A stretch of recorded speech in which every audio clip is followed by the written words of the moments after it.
Now let's talk about some more extremism by some leaders on the left. Now, it's always funny when I talk about extremism on either political side. There are a lot of folks who suggest, well, you're just cherry picking.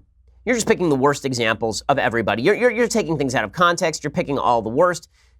Well, not really. Keith Ellison is the deputy head of the DNC. He was almost the head of Democratic National Committee. He said yesterday that if you don't allow people to freely cross the border for any reason, if you don't allow us to just open up our borders, this creates injustice. This is the direction in which the left moves when they cut themselves off from the American people and any debate involving the American people. Here's what Keith Ellison, again, deputy chair of the DNC, had to say. Corporations, certain people who get certain rights, can go back and forth across the border seeking out the lowest wages, but people, regular people, cannot go back and forth across the border seeking out the highest wages. So what it creates is an imbalance.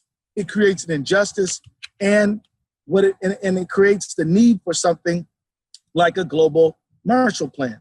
So we need a global Marshall Plan, and we need to get rid of all of the various borders that we have. So this is a mainstream position on the left now. Okay, Keith Ellison is a mainstream actor, just like Jeremy Corbyn is the mainstream position on the left in Britain. Alexandra Ocasio-Cortez, yes, she said, got her name sort of right there. I'm really having trouble with this one. She is now the mainstream of the left.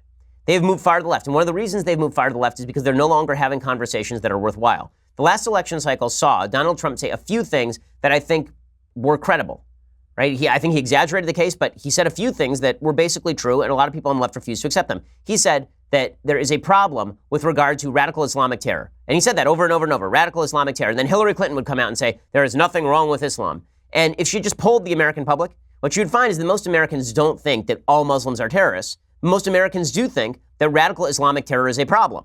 But because she was so convinced that everybody on the right is a rube and a hick, she decided I can just safely ignore those people and I can label everyone a deplorable and it'll be fine for me.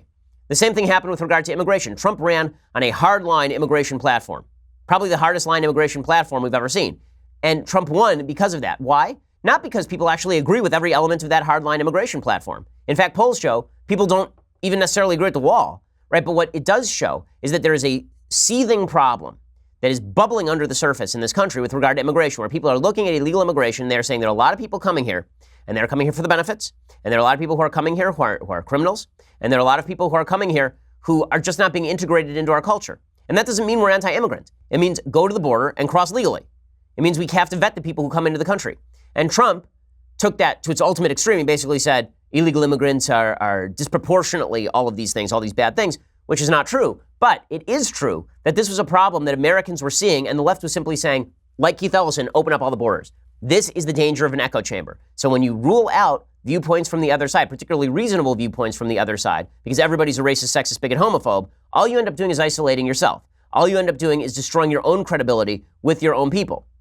And this has become, I think, the case of the left.